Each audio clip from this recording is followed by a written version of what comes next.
So this week I left the house to go to dinner in what I would consider my festival party kind of top. This one here. And somewhere between getting ready and actually getting to the restaurant, I had this moment of realization where I'm like, oh, maybe that's what style is. Welcome back to Fits and Foundering. I'm Amy, and this is where I wear my favorite outfit from my app Style by Tailor.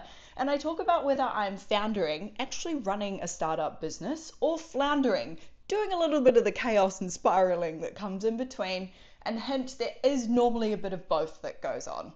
But this week we are talking about permission. Permission and what it means when you give it to yourself and the actual implications of that. But first, a moment for this outfit because it does actually tie into the story quite nicely.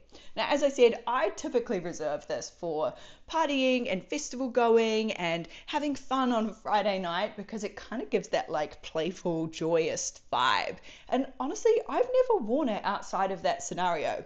So when I was getting ready to go and meet my friend from Sydney at my favorite restaurant in New York, I had this pop up on my Tailor and I thought, that's not really an appropriate outfit, especially with something like a wide leg white jean. I typically would wear this top with a black skinny jean. Very millennial of me, I know. But this actually gave me the option to be quite playful, and I thought rather than me restricting myself to what I put this top in the box of, why don't I just put it on and see what happens?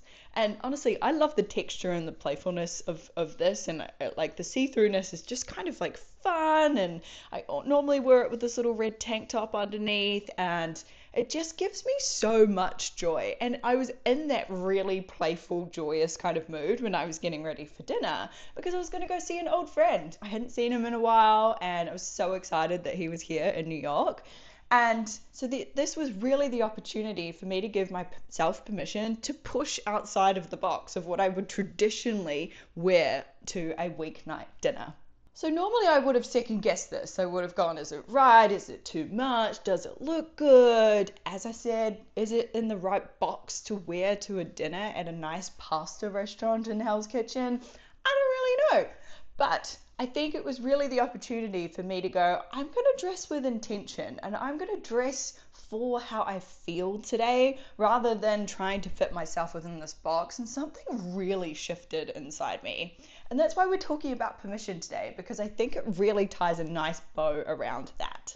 It ties a nice bow around it because I have always thought about style in association with rules, with following that you shouldn't wear black with blue, or that you have to wear a baggier top with a tighter pant, or whatever those rules and restrictions are that you put on yourself. I also have dressed fairly traditionally, I would say, as things have gone on. I've kind of pushed the boundaries in certain areas, and there's other episodes if you want to jump into my whole style journey that I've been on and the palaver that was. Opening Tailor and seeing this outfit and thinking, I'm just going to see if this is a click, really shifted something inside me. This isn't about what a stylist would approve of. This is about personal expression and wearing something because it feels good. Maybe it's the texture, the color, the fit, the style, the way it makes your energy express is really about what I really want to dress like. And that is what we're embodying within Tailor. It's the permission to be yourself and to express yourself. And there's something so beautiful and joyous about that. And this top represents so much of that for me. So while I'm out there having these epiphanies of style on the streets of New York, a whole bunch of stuff has been happening within Tailor this week, and it has been so exciting. So first off, we have gone through a series of beta testing, and for those, I realize that not a lot of people are familiar with the term beta, so if it's your first time hearing it, essentially what it means is we've gone through a really rough alpha test, which is your kind of like first test that you do, and it was me and Michelle and a few other people, just very, very close knit to make sure that it actually worked. And then your beta test is essentially where you'd send it out to a wider audience of people. And that's where you really get to test it with people that you don't necessarily know. And so you're getting really raw and authentic feedback through this process. And so what we've done is sent it out to 30 people and asked them for their unadulterated opinion.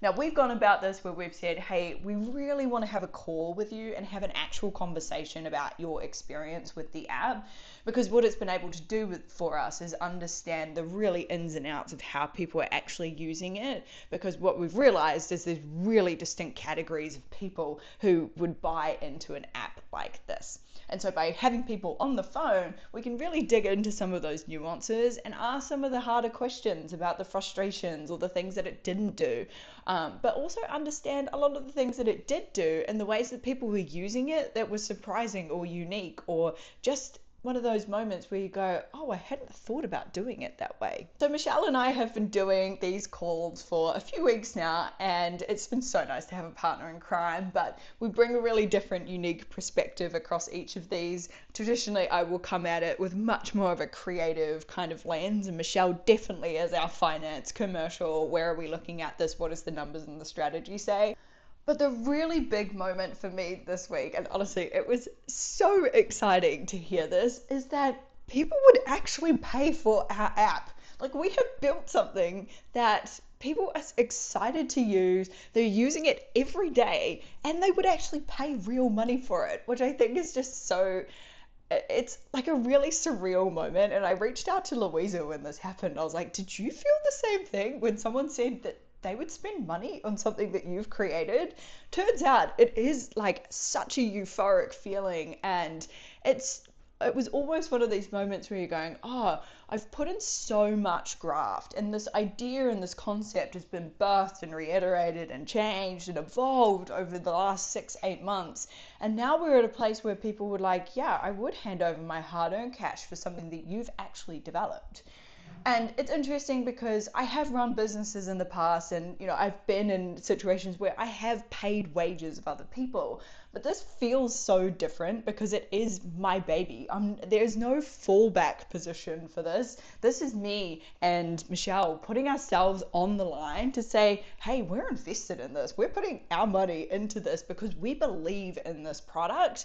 And to hear other people say the same thing was just such a sense of validation, and it really gave us a little bit of a gusto to keep going and understand that this is something that potentially has some very, very good legs.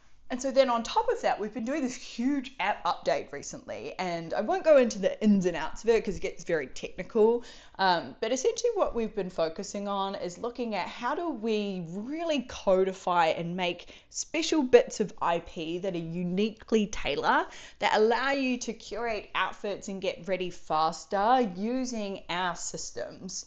And as I said in previous episodes, there are a lot of apps on the market that do this. And so what's our little secret sauce that's going to make this thing extra special for our Tailor users?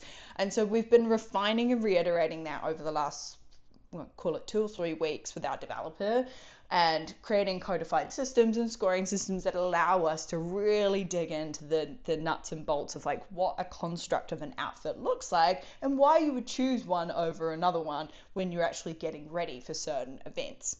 And so we've been rolling this out, and to get it in the hands of like Michelle and I the other day, again, was just one of those moments where I'm going, oh my God, this is cool. So now we've got people who would pay for the app as it currently is, and we've added all these extra features and things on top of that that have been as a result of some of the feedback that we've had, and it really aligns to amplify some of the things that people have asked for. So now we've created this little baby of an ecosystem. We're like, oh, shoot, this is real.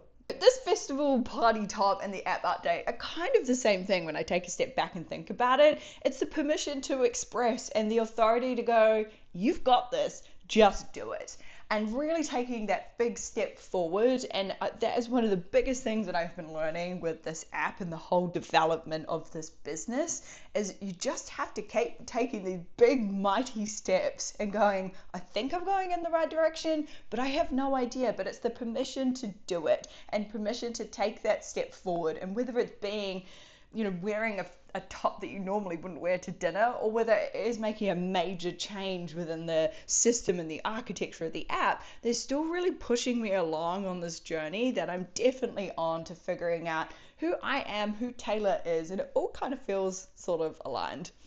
But I think within all of that, there is just this moment of reflection. And, last week I talked a lot about the village and the people that I have around me. And I am just truly grateful for those people. And I will continue to probably say that on as many of these episodes as I record, because there is something so profound about being able to walk this journey, not only through all of these trials and tribulations, but doing it with family and with friends. And it just feels so sacred and special to have this little ecosystem and this community walking alongside. That brings me to the question of the week. Was I foundering or was I floundering? And there is absolutely no question about it this week. We have been in full founder mode, which feels really good. I was reflecting on everything that has happened and just these real high peaks combined with these moments of just continued resilience and permission. And there was just absolutely no doubt. It was a foundering week, and I am just so proud of everything that our tiny little mighty team has been able to achieve in such a short amount of time. And in a reflection of that, just how much I am growing and what that actually looks like in practicality, and the synergies that kind of come along on this journey, even just recording these episodes and really putting this stuff out on camera to say, hey guys, this is how I'm feeling. There is so much that goes in behind it to really push yourself to record stuff like this and to make an app and to put stuff out there on the world. And I'm just so excited to see what it will all come back to being. But there is just an underlying sense of gratitude for this journey and this process. So thank you so much for tuning in, and I will be back next week. But until then, much love.